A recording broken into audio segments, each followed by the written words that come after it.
Malhotra ji. Yes, sir. Yes, yes, sir. Yes. A special warm welcome from Madurai Meenakshi American College. A special welcome to Dr.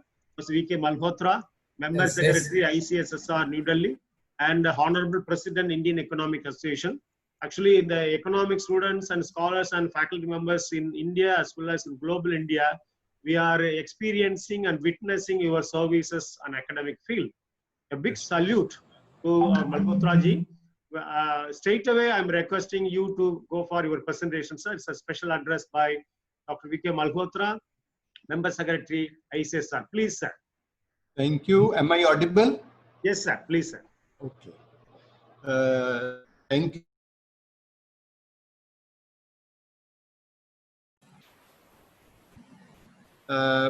Madurai sir, sir, camera illa vakki solunga. Malhotra sir, camera. Is it visible? Yeah, visible, but focus must be little more, sir. Camera focus, yeah, Okay. 100% correct. Okay, I'll slightly make it like this. Is it better? Yeah, 200% better, right, sir? Okay. Yeah, now super, sir. Okay, thank you. I mean, this technology has definitely given us an opportunity to see each other during this crisis period also, and we are able to interact with each other. The very respected principal and secretary of one of the oldest colleges in the country, the American College, Madurai, Dr.M. Davamani, Christober, Professor Madaan, who happens to be the secretary of IA, and a very good friend of mine personally, and Professor P.Arunachalam also, who is very fond of taking pictures also, and he is doing the same thing right now. Right. I was Dr. Arunachalam, Dr. Muthuraja, who is head of the department and has been the person who has been most instrumental, in fact, in organizing this webinar, and Dr. J. Jabaraj, the webinar coordinator on behalf of the American College. I was just going through, because as the name of the college itself gives an impression that it should be one of the very old colleges, and I went through the Wikipedia before starting this informal or informal talk of mine, and I could notice that this college was established in 1881, and it constitutes one of the oldest colleges in the country, and it was established by American missionaries in the country. And I know the history of the old colleges also, and I know for definite many luminaries who have contributed a lot in the building of this nation and the world also. They belong to such old colleges, in fact. And I was reading many names from this this college who have received awards like Padma Bhushan, Padma Shri. Even Shivanadar hails from this college, I know. The known physicist who has done a wonderful work on Raman scattering, Kariya Manikam Srinivas Krishnan, also comes from this college. And I know, and I could notice number of people have in fact been part of this very, very prestigious college. Dr. Muthuraja, let me compliment you. I would try to keep my talk as informal and perhaps as far as possible. And Yes, sir, that's a specialty of you, sir. Thank you, sir. I'll try to definitely give a feeling on an appreciation that it's not that I'm delivering from the top of the podium. Let me be part of you as a student of economics, and then share my views with on this very pertinent topic. I was thinking yesterday on this issue, and I thought that very few are the webinars these days or seminars these days in which our focus is so well organized. In fact, our focus is so clear that you wanted people to discuss in particular not only COVID-19 and the wider aspects of the economy, but you wanted people to concentrate on the external sector related aspects of COVID-19 issue. This is what makes the problem little, or this issue or theme of the webinar, little more specific and little more concentrated also. I mean, the speakers prior to me have discussed many things. Before I start formally, and I will not take much time, I was going through your schedule also. I did notice that you intended to end at 12:25, and I would like to stop around that only. I would like to stop dot around that, because we should not be wasting the time of the people who constitute audience here, in fact, or who would have some other works, in fact, planned for the day. There are few issues. I was tempted to see the building of your college. So it's made of red bricks, in fact. I could see that. And I was interested in knowing its architect also. And I came to know. I'm sorry for troubling Malhotra ji. This building, during 1919, Rabindranath Tagore visited this building. That's right. The architect of this building was Henry Irwin. I could notice that, right? And he is known for his architectural works in entire southern part of the country, in fact, right? So when I talk about external sector, there are few issues that I would like to talk about. We all understand it very well that in external sector, I mean, speakers before me have already talked about trade related issues, FDI or investment related issues, right? I was interested in knowing somebody talking about foreign exchange reserve related issues also, right? Another interesting issue when one is talking about external sector should be the exchange rate for a country. And when we talk about our own economy, we should definitely be trying to compare our own economy with the world trade, the world investment at a point of time, the position of the overall global economy, what kind of phase is it passing through, what is the sectoral position then thereafter, when we look at the macro or very, very broad parameters of the global economy, what kind of things or inferences can we draw in respect of our own economy? Another interesting thing towards which I would like to draw your attention would be as there is a lot of talk about the emerging new international economic order, protectionism, the idea of protectionism these days, which is being followed in many countries, and as a result of COVID-19, the disruption of the supply chain. These are the key issues, I think, that one should be trying to talk about. Of course, I will not be dealing with these issues at a very great length, but I will try to touch upon the crucial issues within these broad areas. We all understand it very well that COVID-19 has posed a big threat to the global economy. The global economy, which was expected to grow at an average growth rate of 2.5 to 3.5%, somewhere around that during 1920, is really threatened in this sense. And I was reading from a UN report which says that Corona could cause a cost to the global economy to the tune of $2.7 trillion, which is $2,700 billion. And if I convert that into, I mean, we Indians are more interested in knowing the figures in lakhs and crores of rupees. So conversion in lakhs would mean 2,70,000 lakh US dollars, or 205 crore of rupees. So looking at this, the dimension of this issue, in fact, this figure of global loss in terms of GDP, I'm talking of GDP first, and I'll come to world trade a little afterwards, in fact. So that is going to be the loss. This total loss to the global economy is going to be equal to the size of entire UK economy, in fact. It is slightly less than the total size of GDP that India has. and little more than the total GDP which is produced by UK on an annual basis.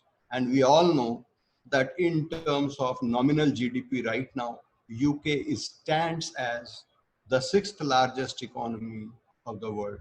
2-3 years back, we first outclassed France and became the 6th largest economy of the world in terms of nominal GDP. And thereafter, we became the 5th largest economy in terms of GDP by outclassing United Kingdom. And we all know that India's GDP right now stands at $3.202 trillion. And we all knew that within a period of 5 years from 2019, the Prime Minister wanted to make our economy as a strong 5 trillion economy. Of course, we will have to have a re-look at that how close are we going to get to $5 trillion by 2024, in fact, or let's say 5 years from 2019. So that's one thing. Secondly, if I talk, there are a number of projections in terms of its impact on trade. And I was listening to Professor Arunachalam and Professor Madaan both. Both were talking about India's share in global trade. And Professor Arunachalam, towards the close of his speech, was trying to say that perhaps India's share in global trade does not justify India's share in global GDP, in fact, which is around 3.36 or 3.4%, as he was talking about. Right. We all know that our share in global trade is right now around, it is from Bloomberg's statistics that I'm talking about. In 2017, it stood at 1.58% of global trade. And today we stand at 1.7% of the total global trade. Whereas we all know that India's share in world population is around 17%, and India's share in world GDP is around 3.36%. And India's GDP stands, I just talked about it, $3.2 trillion right now, right? As far as India's share in global FDI is concerned, I'm reading from Professor Madaan was talking about it, and he did say how our ranking has improved and come to a place like 9th right now. We know that in year 2019, according to UNCTAD report, India attracted a total of $51 billion FDI from the rest of the world. Of course, Professor Madaan, just to add to what you were talking about, despite the fact India has improved its ranking to 9th position, so far as its attractiveness for FDI is concerned. But as far as host economies, we all understand, within FDI, there are two important issues. An economy being viewed as a host or as a destination for FDI, and an economy being viewed as a source of FDI. So in terms of destination or in terms of host FDI economy, in fact, India ranks among top 5 to 6 economies. I'll speak about this point a little afterwards when I will be trying to analyze few facts, in fact. So right now I'm trying to give you a brief account of how do facts stand for us, in fact, at this stage. Total global FDI right now stands somewhere around 1 point. There are a few things that we must all understand. First, about trade. So I'm reading from UN Trade, the trade impact of COVID-19 right now.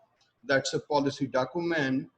The world trade, according to UN analysis, is going to be affected by or impacted to the tune of $50 billion in 2020, which is around, if converted into Indian currency, which is around 3,80,000 crore rupees. The trade impact for India is set to be around $348 million, which is around 2,700 crore rupees.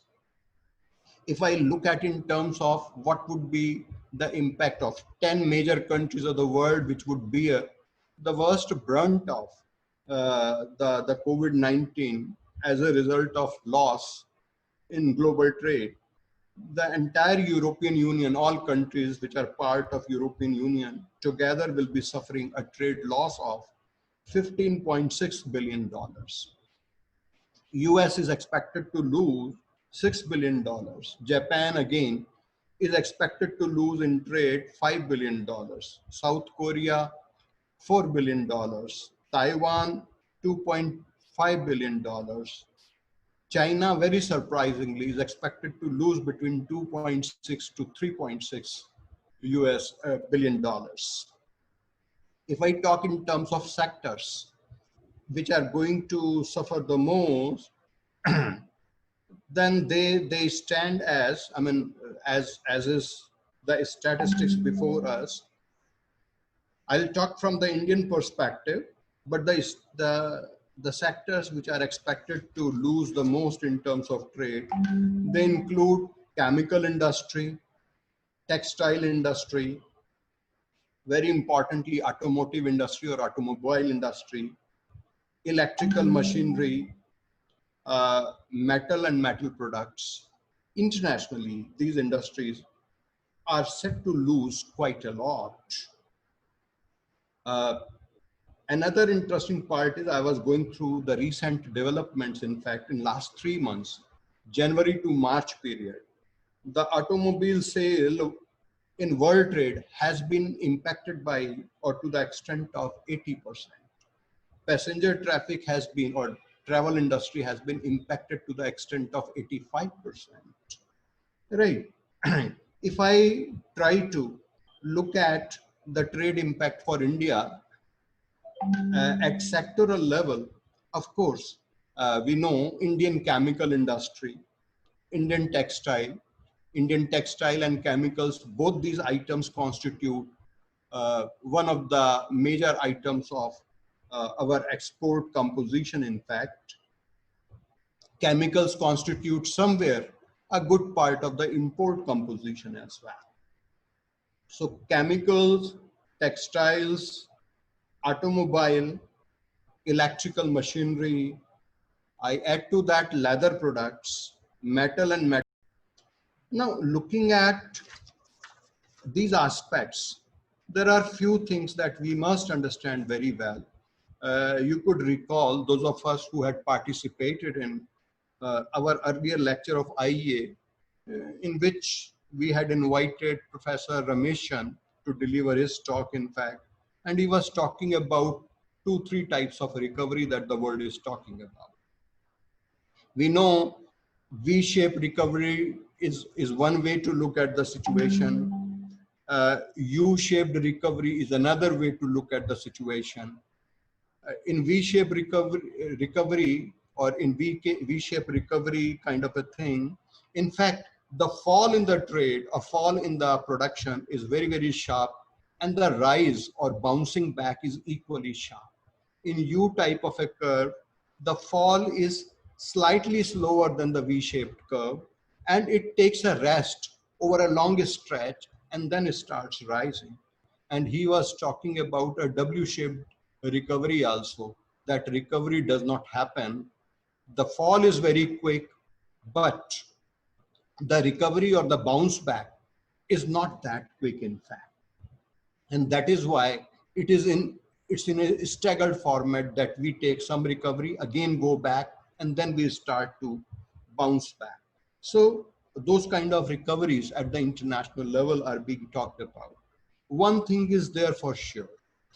That is that if we talk about the recovery at the international level or at the global level, at least what I see is that until we come out of the crisis period, until our problems, our anxieties related to the rise in terms of the corona infected population is concerned, until that process come to a really manageable level where the numbers are declining at a rapid pace, the things are getting almost stabilized.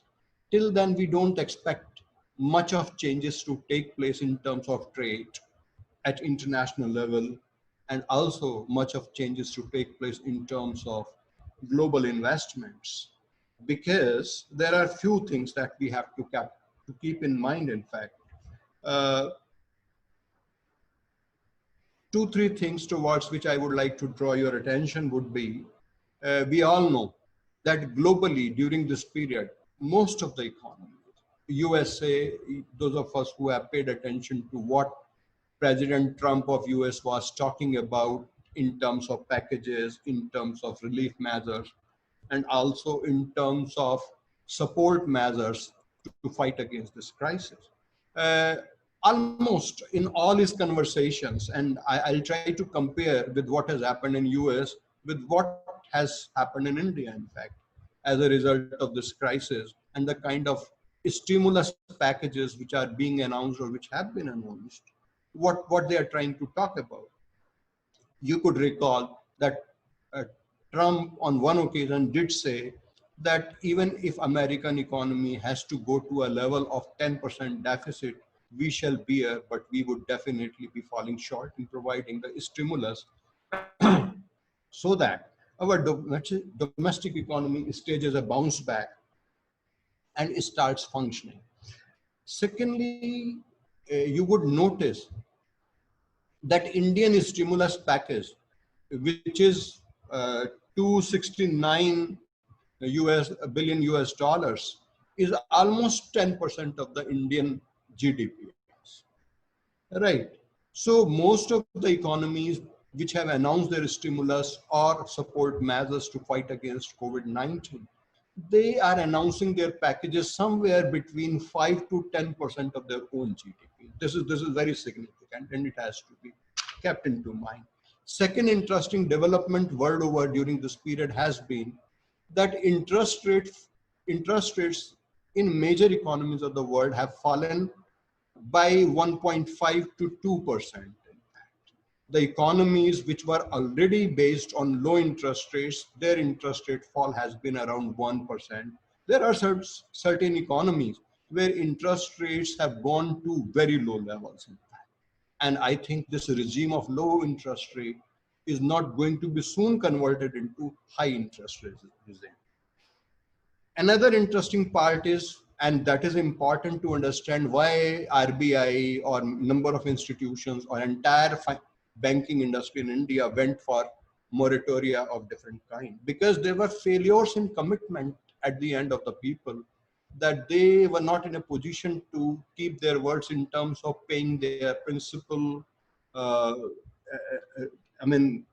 the payment of their principal amounts or interest amount, and as a result of that, there appear to be all possible risk related to failure of commitment in terms of principal repayment or interest payments. And as a result of that, the banking industry and the central bank of the different countries, they went for the different kind of moratoria and the period thereof. We all understand it very well that financial sector throughout the world has been under stress. Liquidity is a major issue. Now we would analyze this complexity of the problem in this way, that on the one hand, the GDP of most of the economies is falling. Right. I said it in my earlier conversations also, that the fall in GDP, the projection about the fall in GDP is being repeatedly done, and in each stage we are projecting, or we are reaching a projection where the expected fall in GDP is increasing, or expected growth rate in GDP is falling. Right. There were times that we were expecting the GDP in any case would rise by 4 to 5% in India's case, but we are right now seeing projections which are saying that we may witness virtually no growth rate in GDP in the current, at least calendar year. Right. So on the one hand, failure of payment reflects that there is a liquidity problem or there is an inflow problem.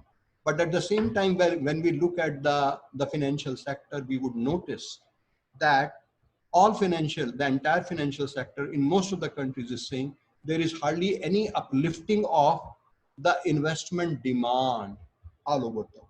I said that we are in a dilemma of this kind, which offers before us a new kind of complex situation to deal with.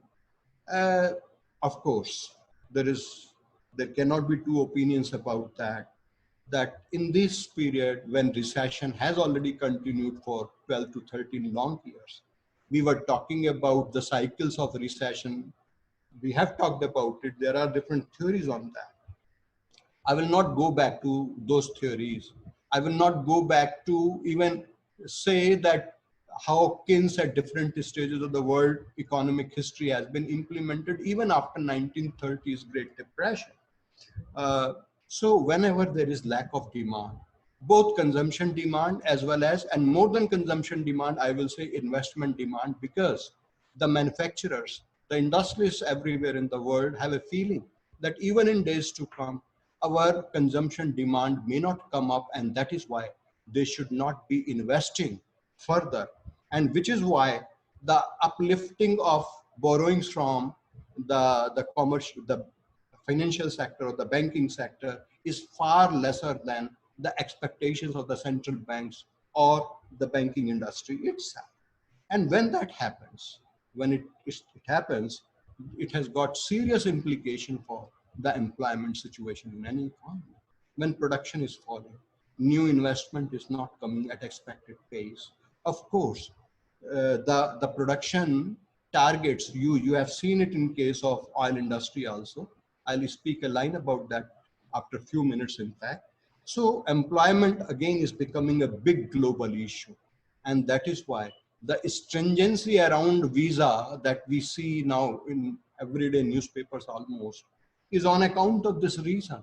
And in days to come, I know many friends of mine whose sons and daughters, whose children were based abroad after doing their degrees from abroad. In fact, when I talk to them, now they are talking to their children situated abroad, and they are telling them that they may not continue in the present job for a very long period of time, and they may think in terms of coming back to India, right?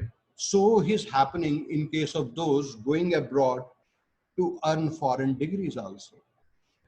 The point is, the very issue of foreign degree, investment abroad in higher education, or skills from abroad is definitely based on the possibilities of employment, right? We all know the production at various levels have been cut, and as a result of that, this situation is becoming still more tight. And I think for next 2 to 3 months at least, there doesn't seem to be, or there doesn't appear to be, the kind of relaxations that we wish to get around this, we would have wished to get around this period of time. And to add to that, because Professor Arunachalam made a reference about political situation also, when economic situation is too tight, and most of the countries are resorting to stringency measures of different nature, in fact, there are sharp political reactions also. And I was reading about it. There are 2 reports right now with me, and I will read from one WTO report and one OECD report also, the kind of measures that they have tried to suggest. So you would notice that there are reactions like sealing of border, not allowing public or even commodities to move out of border.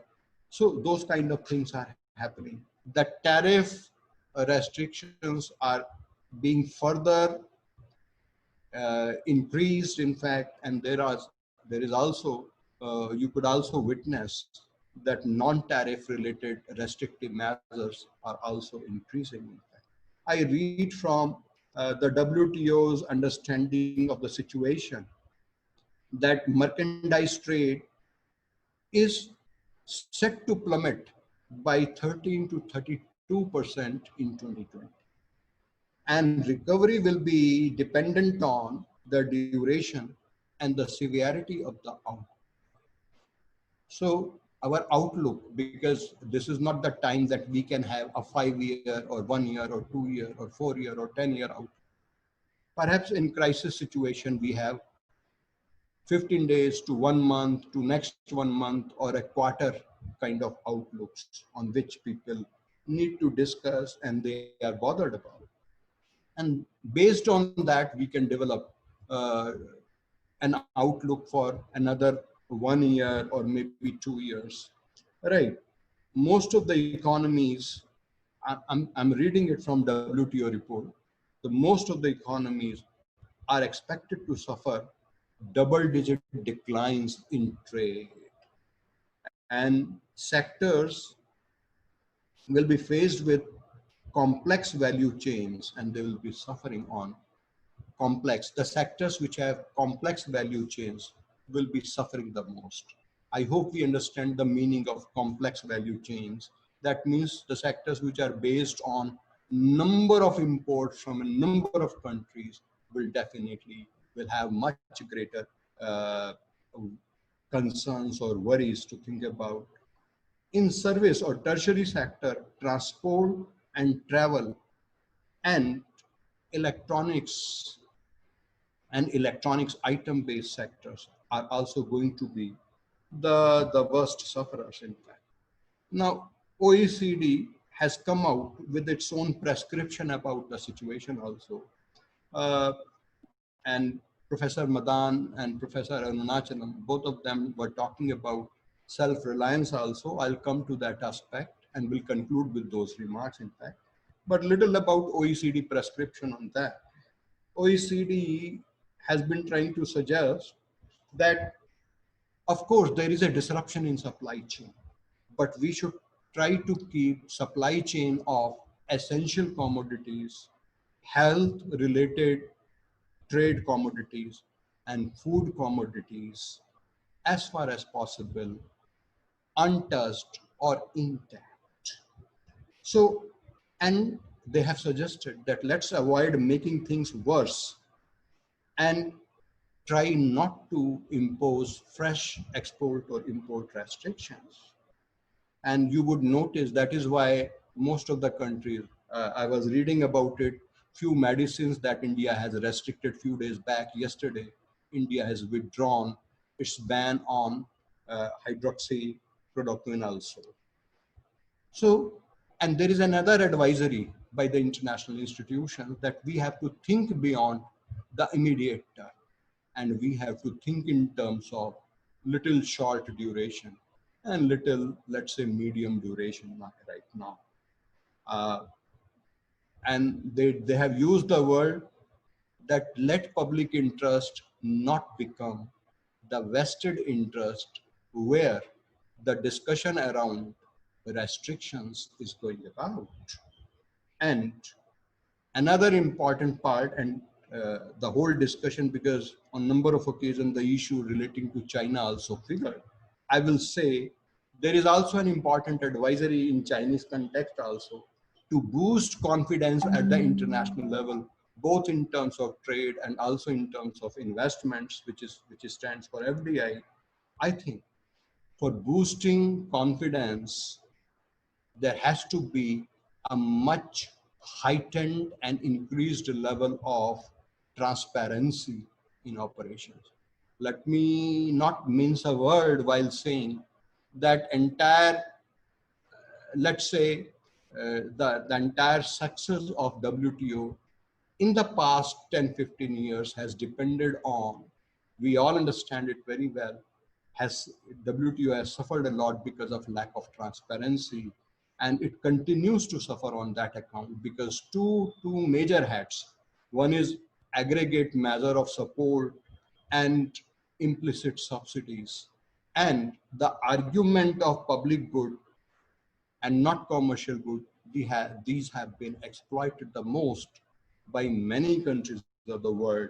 And I need not say that the Chinese economy that we were talking about definitely is said to be one among those where the element of missing transparency is said to be the maximum, in fact. So I think this is, and so far as our explanation of self-reliance is concerned, we need not uh, we need not spend too much time on that, because self-reliance has stood for our own ability to be competitive, to produce international quality products. But we need to understand that when we talk of international quality products, of course, we need to have a great degree of standardization. We need to have a great degree of competitiveness. And this is not possible these days unless the degree of technology intensiveness in our process of production is taken to the internationally competitive levels.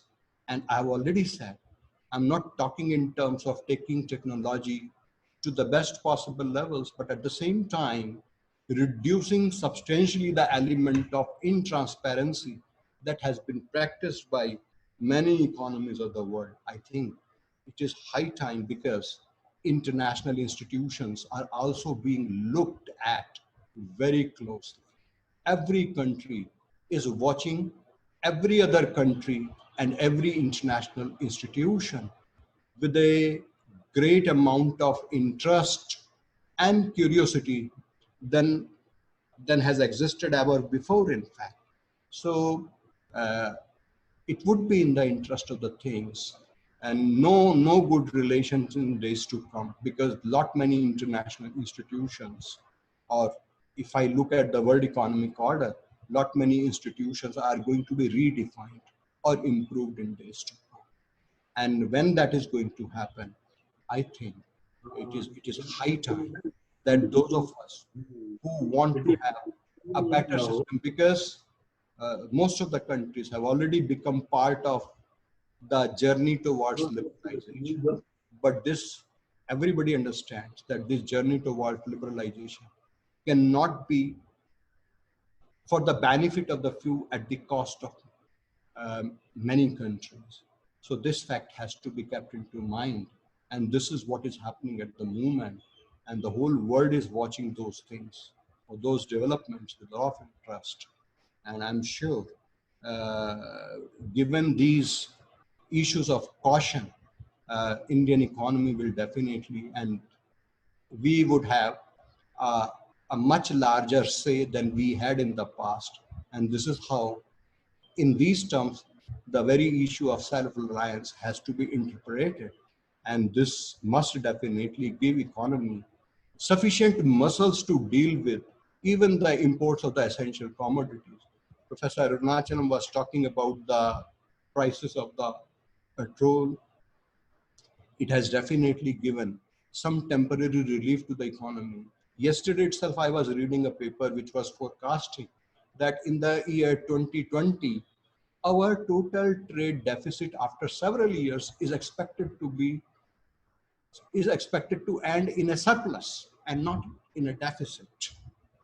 So that is a major issue. I think these are some of the issues. But uh, with much trade, reduced trade to the extent of 30 to 35%, and still talking about a surplus will not be perhaps in fairness of the things. I think the whole issue of self-reliance has to be interpreted in terms of developing very high levels of technology and adoption of technology in a manner that we definitely try to create jobs also for the people who are relatively less skilled, right? And this is why the issues related to the new paradigm of the development or new models of development is also being discussed at the same time. So these words, I would like to thank the organizers once again.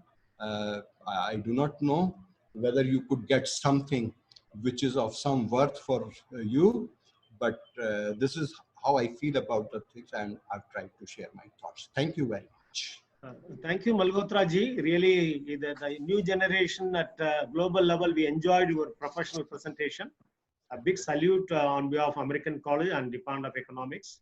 Really, I'm happy to hear a valuable presentation by an expert.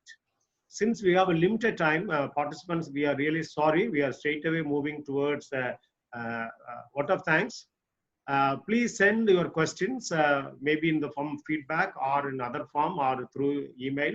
We will reach you through getting answers from the experts for your questions. Now, vote of thanks by our friend Dr. Justin Jabaraj.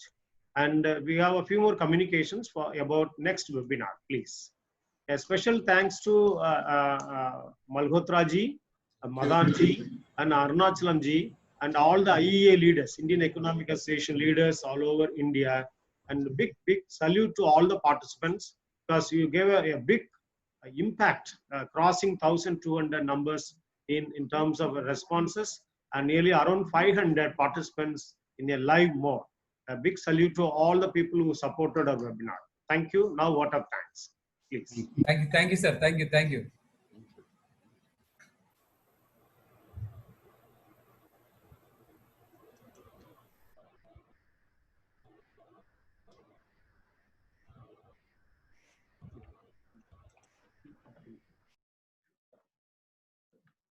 Good afternoon, one and all present here. Our Honorable Member Secretary, ICSSR, and respected our Principal and Secretary of the American College, Madurai, our most valued invited guests, ladies and gentlemen. It is my privilege to have been asked to propose vote of thanks on this wonderful occasion. I, on behalf of the PG Research Department of Economics, I extend a warm, happy vote of thanks to all the valuable speakers for gracing your important work and sharing with us your findings and opinions today. A big thank to our Principal and Secretary, Dr.M. Davamani Christober, for his encouragement, support to do this webinar. Thank you, sir. I must mention our deep sense of appreciation to Professor V.K.Malhotra, Member Secretary, ICSSR, New Delhi, and the President, IEA. Thank you, sir. Further, we are grateful to Dr. D.K. Madaan, sir, Professor and Head, School of Social Sciences, Punjab University, Patiala, and Honorary Secretary, IEA, for demonstrating his view on self-reliant Indian economy and globalization. We are all inspired by your great words, sir. Thank you. I may like to express our sincere thanks to Dr. Arunachalam, sir, for giving an excellent coverage on India's foreign trade. Thank you, sir.